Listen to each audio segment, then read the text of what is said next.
We begin a press briefing by the Prime Minister Kishida. First, we'd like to hear from the Prime Minister. The floor is yours, Prime Minister. Yes.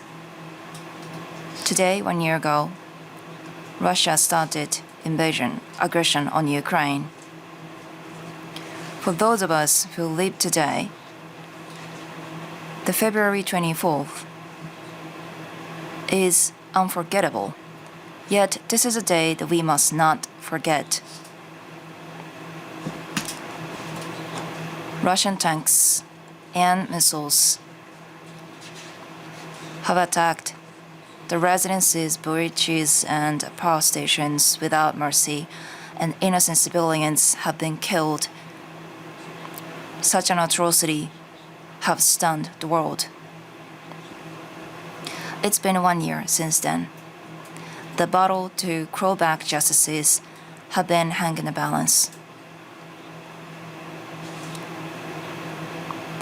Ukrainians will protect their own country. Such a strong conviction have been held by the citizens, and the conviction and courage have been shown in acts, and that's something we are seeing in front of us. And those actions have been supported by the solidarities of many citizens. Japanese people have seen this over the past 1 year, and you show clearly the solidarity with the Ukrainians. More than 2,000 Ukrainian evacuees have been accepted,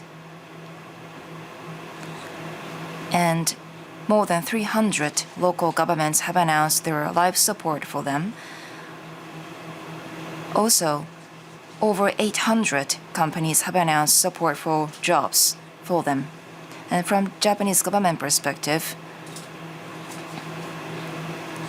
for those of Ukrainians who have no close relations and relatives in Japan, and those evacuees from Ukraine will be supported of the living expenses, and that support has been extended for additional 1 year. That's something we have decided. And this atrocity has inflated energy and food prices, and that has significantly impacted all of you Japanese people. Yet, Japanese people's solidarity and its stance have been definitely communicated to Ukrainians. I'd like to sincerely say thank you and express gratitude as a Prime Minister of Japan. As I mentioned, the course of war hangs in the balance. However, peace of international society and order need to be won back, need to be clawed back. Therefore, we would like to appreciate for your understanding cooperation from Japanese people. The unilateral attempt to change the status quo by force will never be tolerated. So the support for Ukraine and sanctions against Russia will be steadily implemented. And we have to regain the peace order of the world based on rule of law, such as international law, including the UN Charter. And such a solid determination of international society, its centerpiece lies with G7. Japan serves the G7 presidency this year. In May, Hiroshima summit will be held and hosted by Japan, and throughout 1 year from January to December, we will serve as a presidency will take the lead of the discussions over the solidarity on the Ukrainian issue. At the same time, starting this year, Japan serves non-permanent member of the UN Security Council. Therefore, we firmly play our role at the UN Security Council.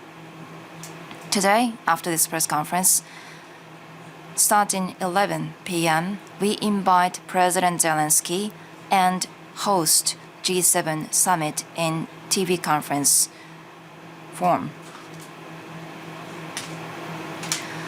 The army support by the Western countries have been expanded. And at the same time, Russia's additional offensive have been seen. and such a coastal war has added to its tension.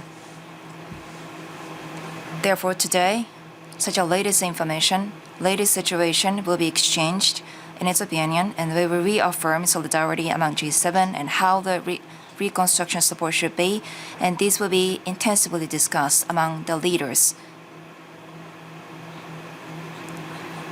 In addition, as far as the sanctions against Russia is concerned, the G7 will like to show the new way of thinking on sanctions.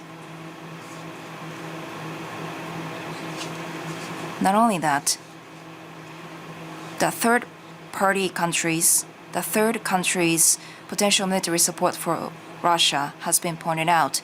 Therefore, the G7 will reach out and call for the cessation of the supports. Among the group of 7, Japan is only Asian participant. The rule of peace has been shared among European countries and Asian countries. The North Korea has launched ballistic missiles in a frequent manner, and such situations around Japan has added and amplified its tension. And energy and food prices have been inflated, and that has directly hit the nations around the world, including Asia. The solidarity to protect the peace order need to be called for and need to be reached out to Asian countries, and at the same time, we have to have discussions with the leaders of the United States and the European countries based on the candid opinions of Asian countries. And Japan is one and only country who suffered from atomic bombings at war. Over the past 77 years, we have the history of non-nuclear weapons use, and such a history must not be tarnished by the threat of nuclear weapons use by Russia. This week, President Putin announced to stop honoring the new Strategic Arms Reduction Treaty, and I announced the strong concerns over this. The continuous effort for nuclear disarmament is increasingly important. Therefore, we would like to lead the discussions among the G7. Regrettably, I would say at this point of time, Russia's aggression and our fight against it seems to be never ending. Given such a harsh reality, what Ukrainians really needed would be their equipment in order to fight against Russia. Based on the 3 principles of transfer of defense equipment, Japan has been providing bullet-free vets, helmets, and drones and other things to Ukraine. But there are some constraints around the provision of lethal equipment.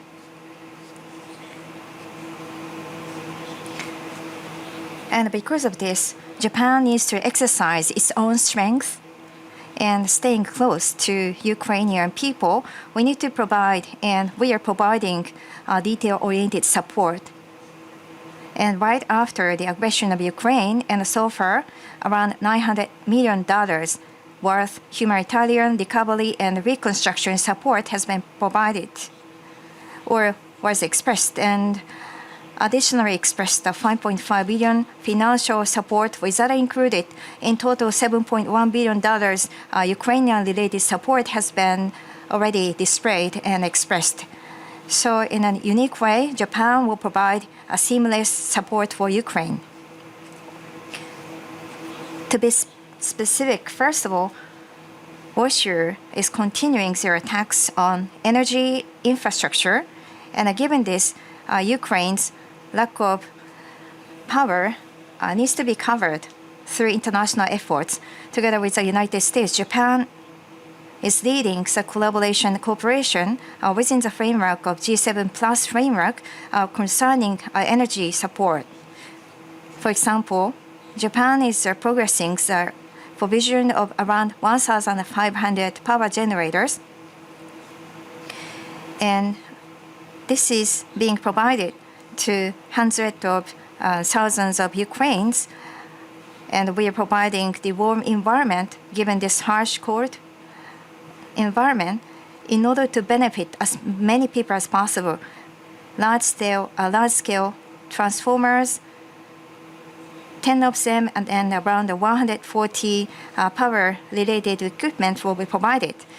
And in the areas where the combat has ended, landmines or unexploded shells need to be removed for securing safety, for ensuring recovery and reconstruction. Japan has already long years of experience in Cambodia and other countries with regards to demining and rehabilitation activities and cooperation. So given lessons learned and insights given, together with Cambodia, which experienced such cooperation from Japan to Ukraine, we started our training around how to use demining or mine detectors.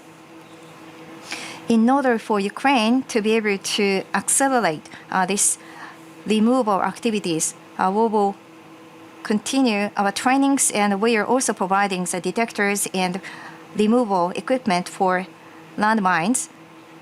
And for recovery and rehabilitation, for debris removal, we will be providing construction machines as well.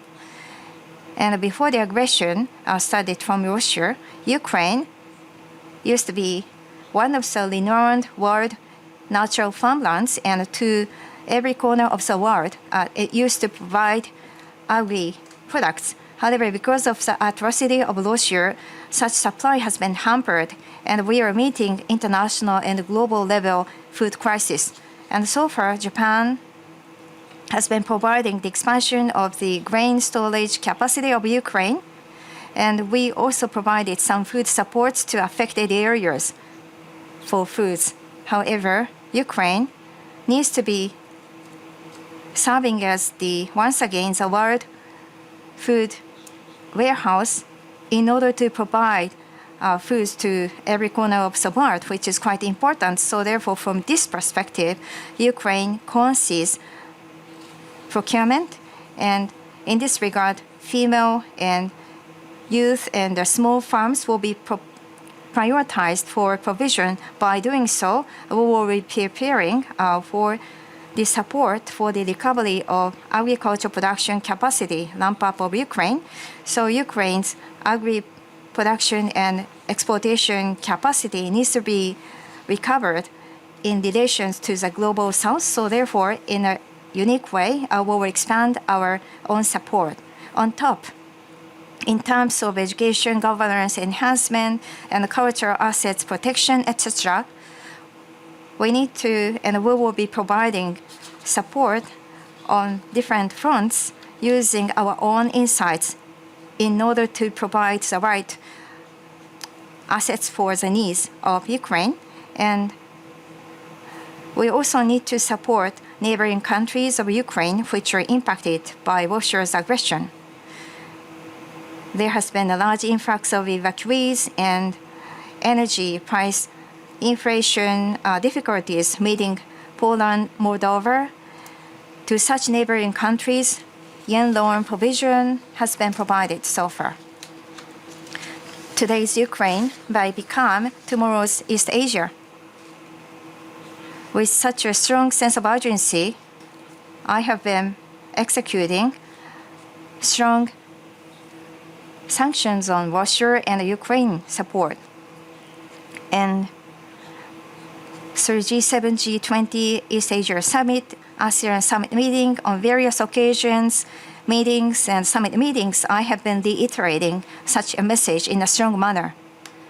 Ukraine is having this aggression. In order to support this, of course, supporting such Ukrainian people would be a support for Ukrainians, but at the same time, without accepting unilateral attempt to change the status quo by force, and our determination will be demonstrated through our acts for protecting the international order based on the rule of law. The world is now meeting the historical turning point of the history, so Japan needs to leverage its presence, exercising its diplomatic efforts, and we also, together with the like-minded countries, we need to provide right contributions to peace building and order. In May, we will have a G7 summit in Hiroshima. In India, in September, G20, and in November, the US APEC will be happening. At the end of the year, Japan will also have a special summit meeting of the ASEAN. And this year, in the Indo-Pacific region, important global meetings will be held one after another in order to regain peace and stability of the international society. From the Asia region, we'd like to maximize our very efforts in order to maximize and take advantage of our diplomatic efforts. There are high expectations for Japan, so we have a big opportunity here. And as a starting point, tonight, together with the G7 leaders, we'd like to have quite a meaningful conversation. And we still have some uncertainties around Ukraine, and we are meeting the global inflation and requires a lot of attention warning as well. And on top of different measures, starting from January, power and gas alleviation measures have started. However, given the current situation, this morning we held a headquarters meeting for price, inflation, wages, and other measures. And we will put in place a rigorous and detail-oriented screening for the price hikes applications for power bills. And we will also try to curtail on the prices, and there was an instruction for alleviation measures for feed prices as well. 1 year has passed since the aggression started from Russia in Ukraine. So I talked about the Ukraine-related matters today, and to the people of Japan, we will be receiving a lot of support. However, the policies for protecting and supporting national lives will be provided without failure. Your understanding and your cooperation will be highly appreciated. Thank you very much. With that, I would like to open the floor for questions from the press. If you are given the go, please approach to the closest mic and please state your name and affiliation. And please limit your question to one. First, we'd like to invite the media outlet who are leading the press club, Nishi Nippon Kyoto newspaper.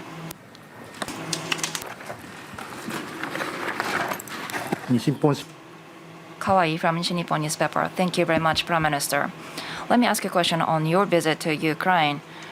The President Biden of the United States visited Kyiv, and among the G7, the Prime Minister Kishida, is the only one who could not go to Ukraine. Would you like to visit the Ukraine by the Hiroshima summit in May, and when will be the specific date? And how do you see the significance of having a summit with the President Zelensky? And since you're requested to visit Kyiv, and I think that you have studied the option, but what will be the challenges and hurdle you think in the way? And what will be the hurdles that you think that you have to surmount? Thank you. Yes, thank you for your question on visit to Ukraine. We need to be based on miscellaneous situations, and we have studied that option. And at this point in time, nothing has been decided. And also in relation to the President Zelensky, so far we have the summit based on conference call, and we have had close communications with him. And after this, I host the G7 summit, and that's also where I invite the President Zelensky, and marking anniversary of 1 year since the aggression on Ukraine.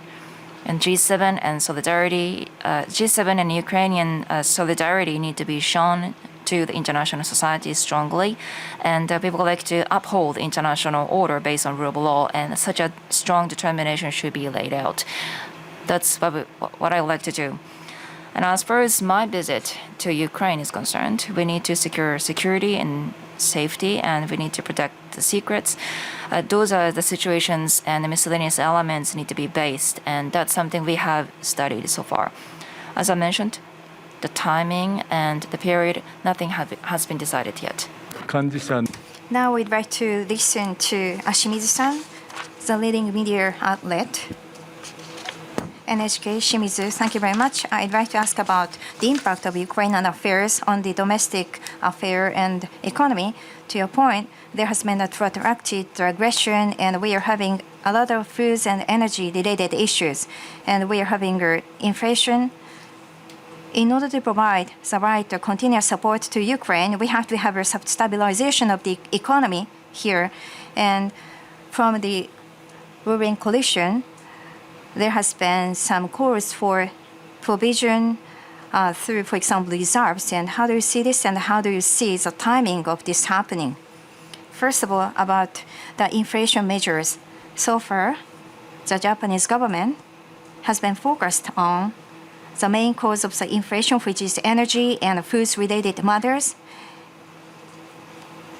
And we have done some alleviation measures for fuel prices, and especially the economically stricken households receiving 50,000 yen, and the alleviation measures for electricity and city gas bills.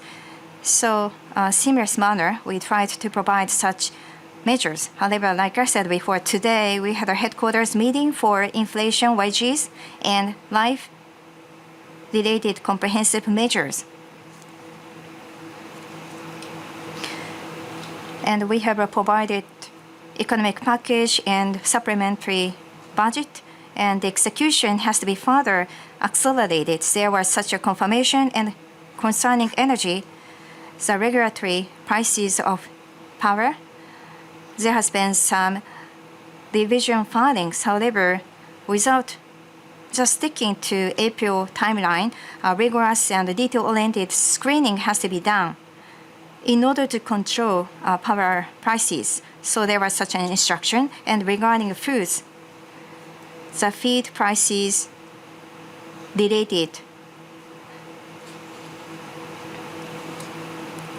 alleviation measures for April through June period of this year, and the government transfer prices of imported wheat, there will be also continuation of such measures. There was such an instruction.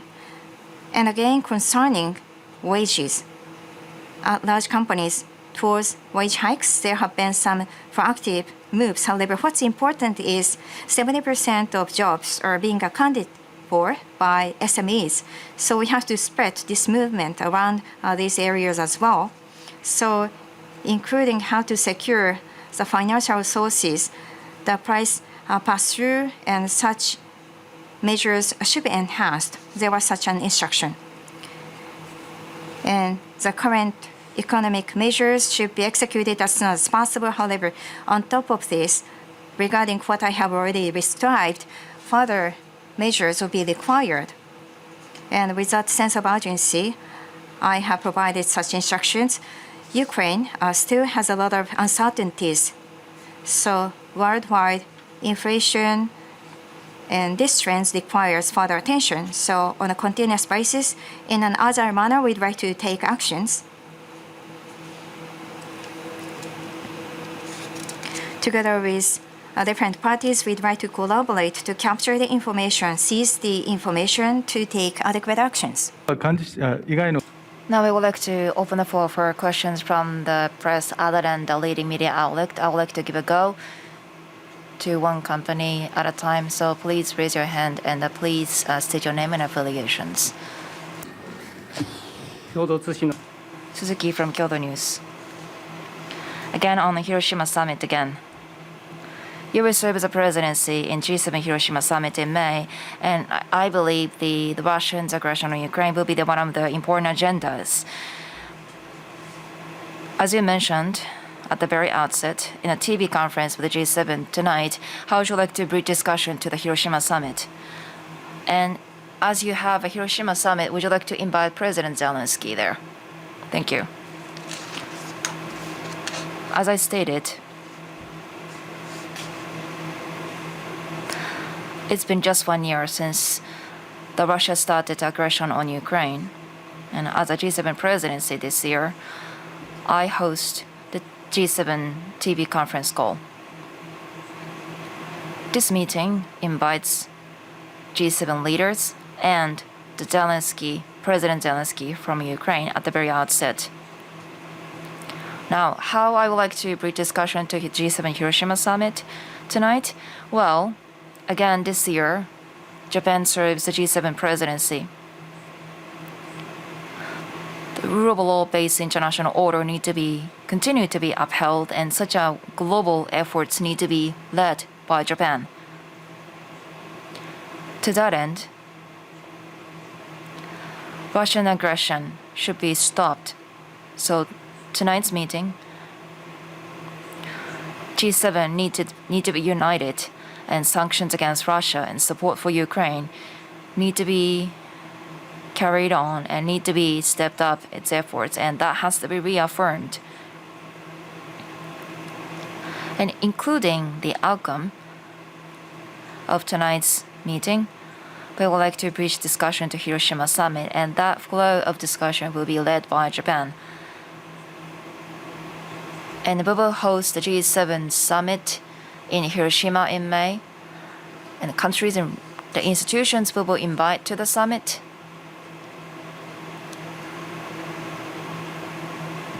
We have had discussions with the relevant countries, and as a presidency of G7 this year, we are still examining it, and we have not decided those. However, including the President Zelensky, the government of Ukraine, and the government of Japan has coordinated and cooperated, and even after today, we continue that effort, which is important. That's how far we have decided so far. Bloomberg, Reynolds, please. Reynolds from Bloomberg. Regarding the joint statement between the Japanese government and the BOJ, Mr. Ueda is a nominee for the next governor, and there were some questions and session in the Diet. And according to what Mr. Ueda says, the joint statement review timing still needs some more time. However, what is your take as Prime Minister? Yes, to your point. Regarding the nomination of the BOJ's governor and the deputy governors, in the Diet session, there were some question sessions.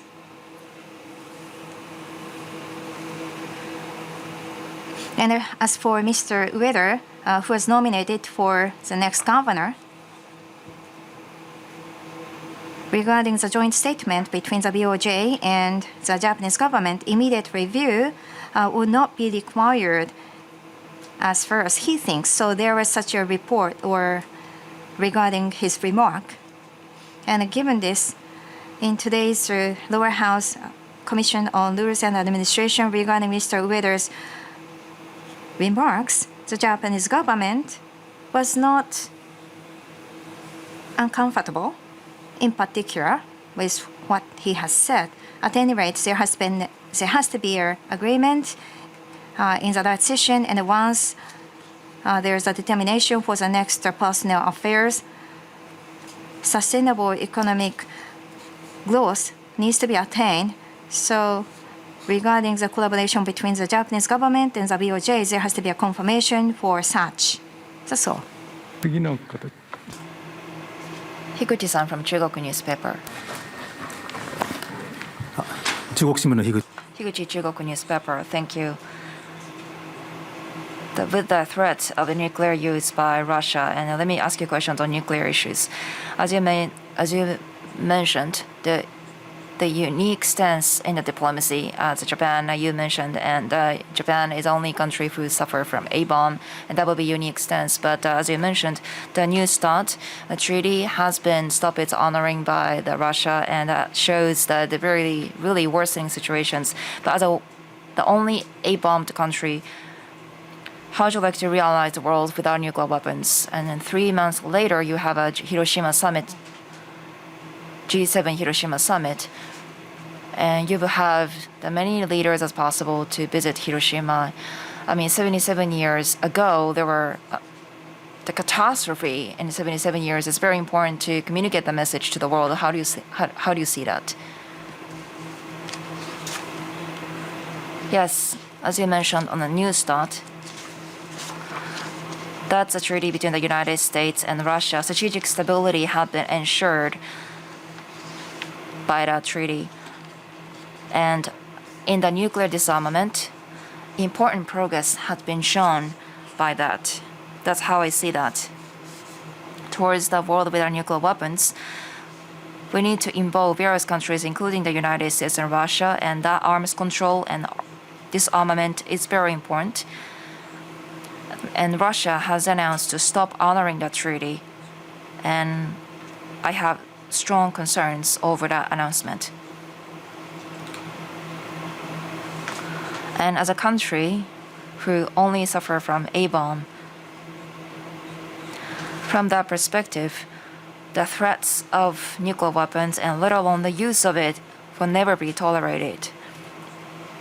And since the A-bombs dropped in Hiroshima and Nagasaki, it's been 77 years, and no single nuclear weapons have not been used, and such a history shouldn't be overlooked because it will never be tolerated.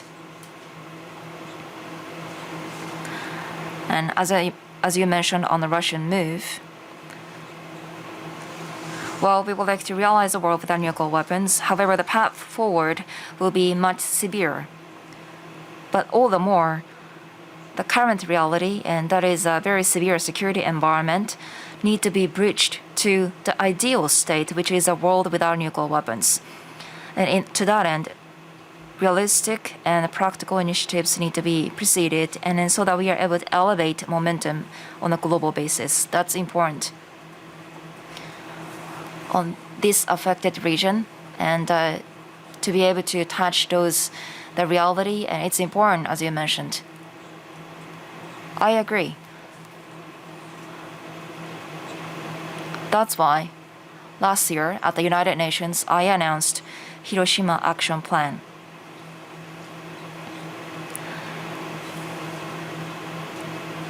To take actions based on that is important. And also, we have included the importance to be able to touch the reality, and that has been also included. And proceed those initiatives forward, that's one thing. And we have taken the lead of the International Emeritus Persons Meeting, and we would like to gain the knowledge and wisdom from those experts, and one by one, step by step, we would like to proceed initiatives forward indefatigably, which is important.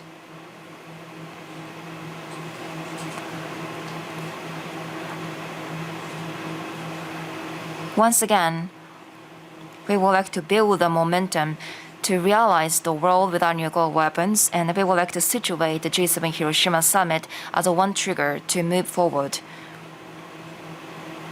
So with that determination in mind, I would like to take the lead of discussions among the G7. 타무라さん. Sankei newspaper, Tamura-san, please. Sankei newspaper, Tamura, thank you very much. Regarding Ukrainian affairs, I have a question. China, vis-a-vis Russia, might provide some military support according to what the U.S. says.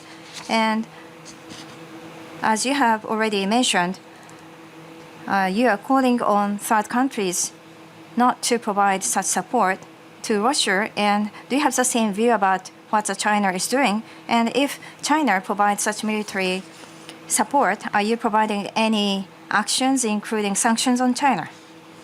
Well,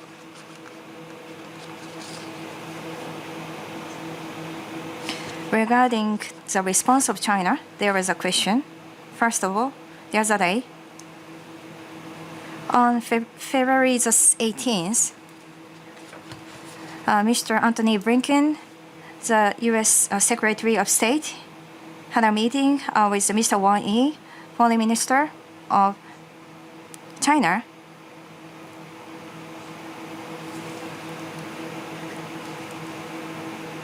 And in this meeting, Mr. Blinken said that he communicated his concern to the Chinese side regarding China's review about the provision of lethal support for Russia. On this point, in Munich, there was also a meeting between our Foreign Minister Hayashi and Mr. Wang Yi, and concerning Ukrainian affairs, there were some exchanges of opinions, and he asked China to act responsibly. And the other day at the G7 foreign ministers meeting and the statement of the chair afterwards, there was a call on the third countries not to provide such a support to the military of Russia. So therefore, together with or based on the dialogue with China and G7, we are taking actions. On a continuous basis, we will try to analyze and collect related information which is important. However, on top of that, together with G7 and other related countries, we will closely collaborate to take and disseminate clear messages to the international arena. And based on such a way of thinking, regarding the third country's response, we will continue and we must continue to deliver such a message. 時通信の市川 Ichikawa-san from Jiji Press. 時事通信の市川です。 Ichikawa Jiji Press, thank you. You mentioned that Japan reserves the presidency of G7 this year and the diplomacy capability need to be exerted at the maximum. That's something you mentioned. For example, why not you have a conference call directly with the President Putin and asking Russia to immediately stop the war and the use of nuclear weapons? Why not then nudge President Putin to think that way?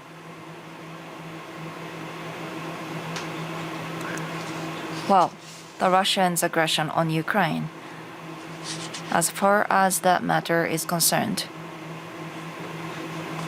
this aggression by Russia should be stopped because it's important. And making them stop that is important. But this stance of Russia and various statements by Russia, looking at those, Russia has firm stance, and Russia try not to change their stance, and that's something we felt.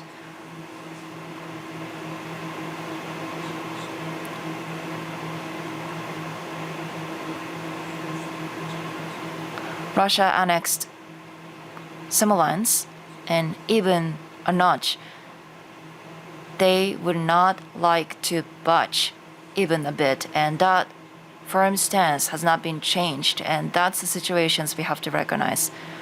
As far as that the situation is concerned, we need to exert the capability for diplomacy. We need to reach out to that country, which is important. However, at this point in time, today, what we have to do as Japan, looking at the firm stance of Russia, thinking about that, first we need to unite the world, and sanctions against Russia in a strong manner and support for Ukraine need to be continued. And that intention and that will need to be clearly shown, and which is demanded. So first, as presidency of G7, the readiness and that commitment by each country and the relevant countries need to be confirmed and reaffirmed, and we need to communicate that to the world.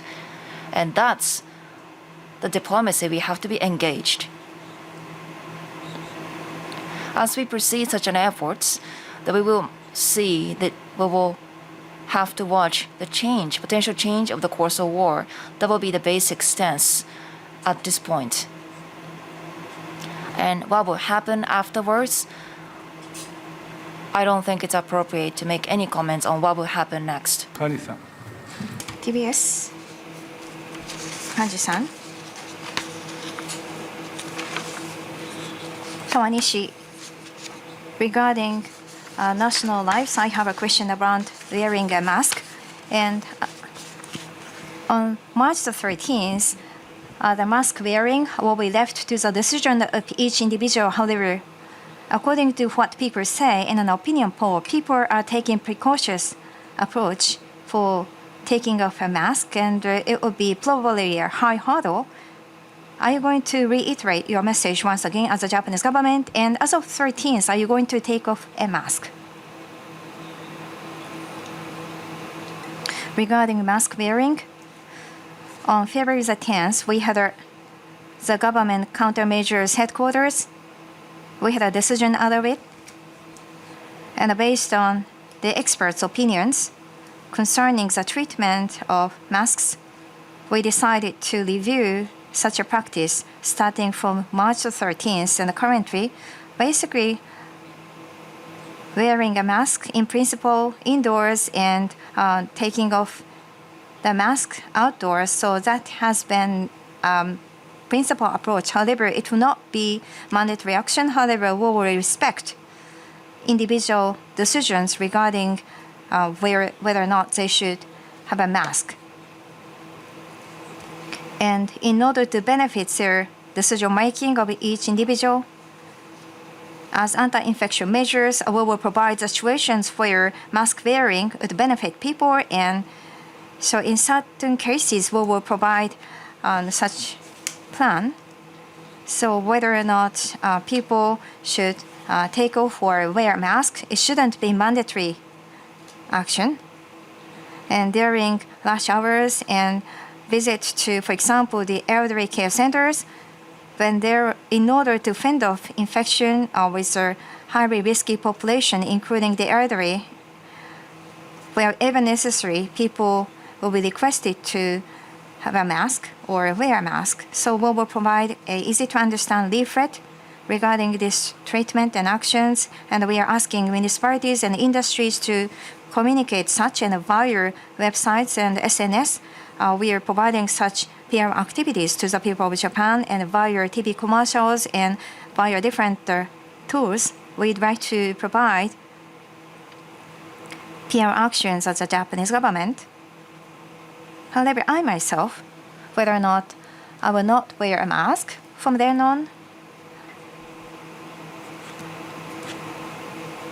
based on a very basic idea of voluntary choice, upon each occasion, I will take adequate actions and decisions.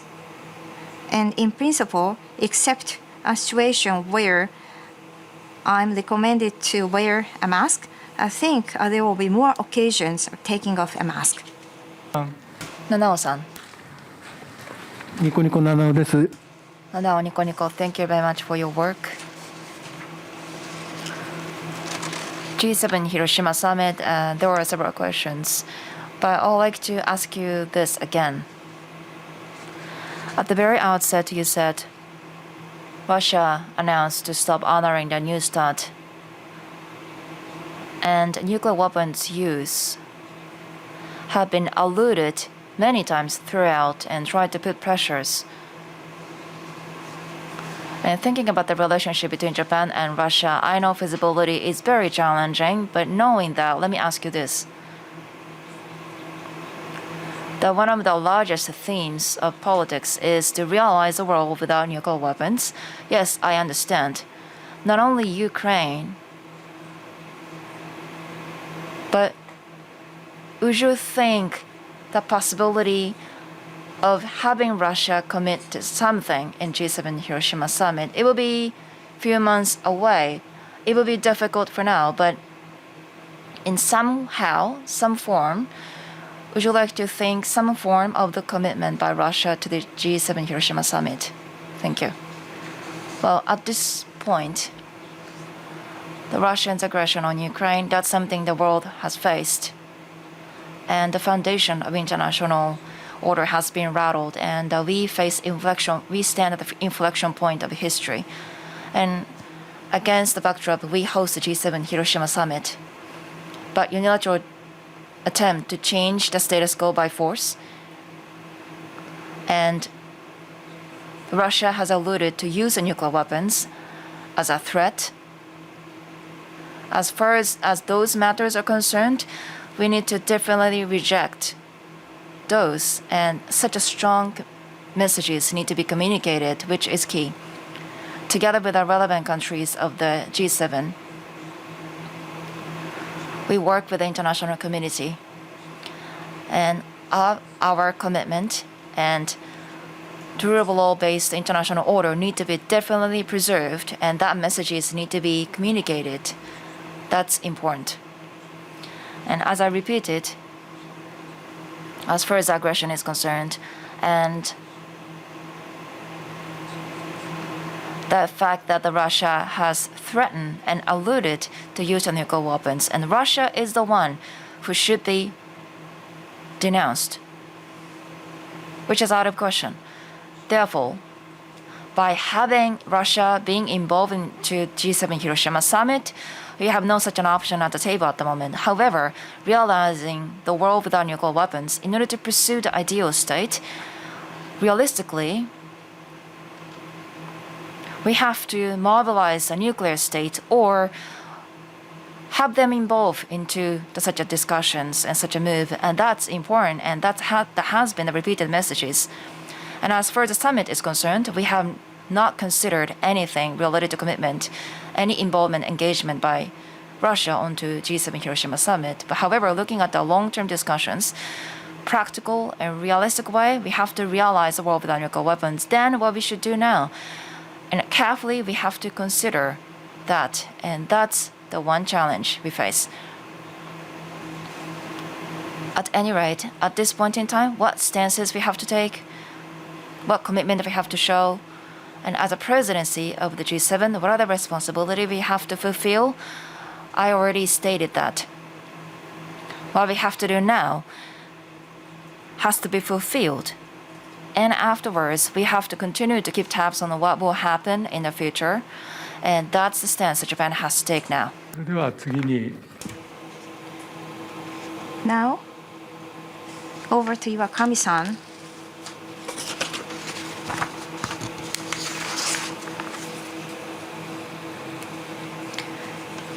IWJ representative, my name is Iwakami. Thank you very much. Superior's awardee and renowned journalist Shimon Harsh on February the 8th, the pipeline Nord Stream explosion. It was staged by Norway and the U.S. Biden's administration. If that is the case, then 1 trillion yen was expended with the investment from Germany, and for Germany, which is an ally for the U.S., this is going to be quite a big violation of trust, and there has to be a thorough investigation according to what he says. And regarding this suspicion, did you do any specific investigation on your own? And whether or not the United States is really a trusted ally, do you think Japanese security issues have to be left to the hands of the United States? Yes. If Japan needs to protect itself, then upon contingencies, the command of chain or the command, should it be left to also the U.S. forces with regards to SDF's actions? Probably you need to think about it again.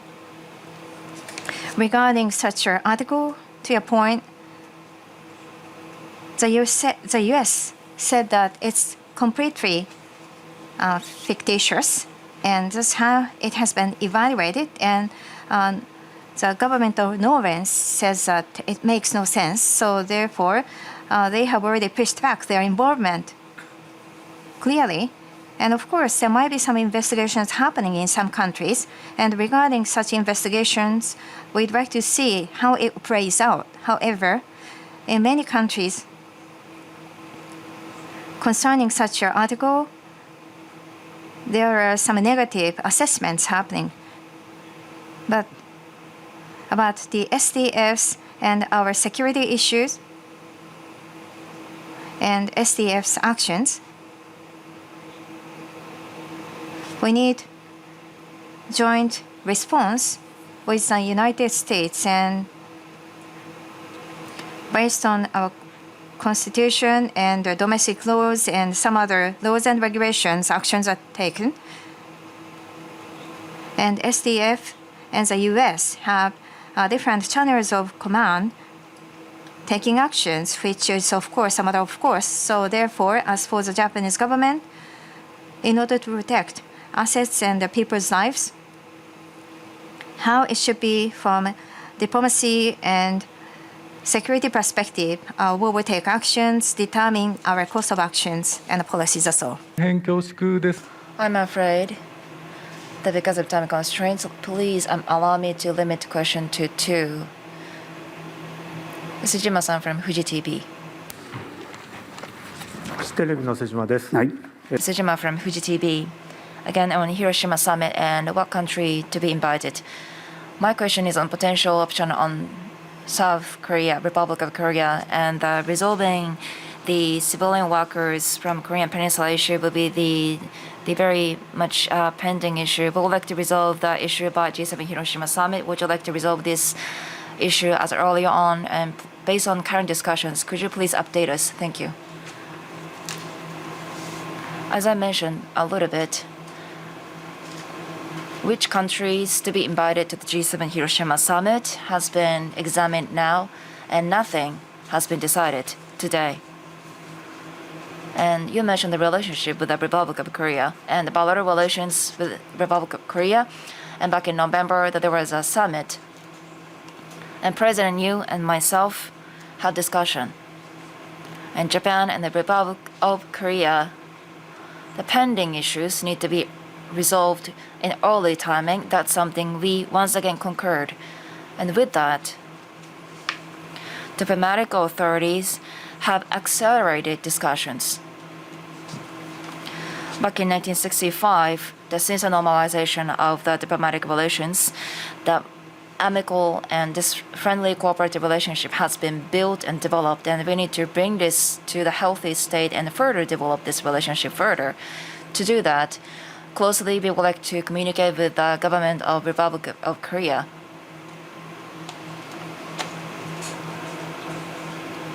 So we continue to endeavor.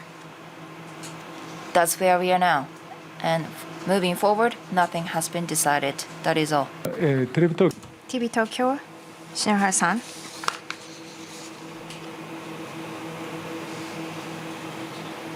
About the BOJ's governors nominees hearings, and so you said that you are not uncomfortable with his remarks. However, including the markets, there were some surprises. Mr. Weather, regarding 2% inflation target, if that is highly likely to be attained towards normalization of monetary policies and financial policies, there will be some possibilities of taking actions. How do you see this? And as for Mr. Weather, as a BOJ's governor, how do you see his qualification? Your comment, please. Yes. First of all, regarding the remark, and based on the current framework, the policies within the framework will be once again, I think it was reiterated regarding the accord. So there has been no change, I guess, to what was said before. And as for the governor nominee, Mr. Weather, and regarding the nomination of this person,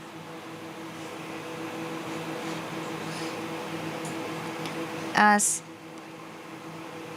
the candidates for the governor and deputy governor of the BOJ, first of all, the prices and inflation and financial situations and the prices and such should be taken into account based on the collaboration between the Japanese government and the BOJ, and then based on that, right actions should be exercised. So that's what we had in mind. And right after the fall of the Lehman Brothers, close collaboration with the governors of the central banks of the world and high quality communication ability around the world would be very important, having taken at what happened before. So that's what I have said in the diet session. So that's how we selected the candidates. And from this perspective, for the governor's nominee, internationally renowned economist is this person. And on the monetary area, he has great insights. So Mr. Ueda Kazuo was selected with that in mind.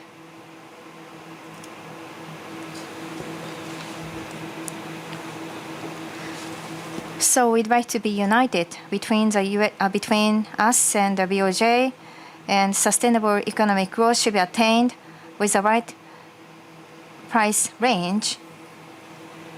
And with that in mind, if Mr. Ueda, the nominee or the candidate,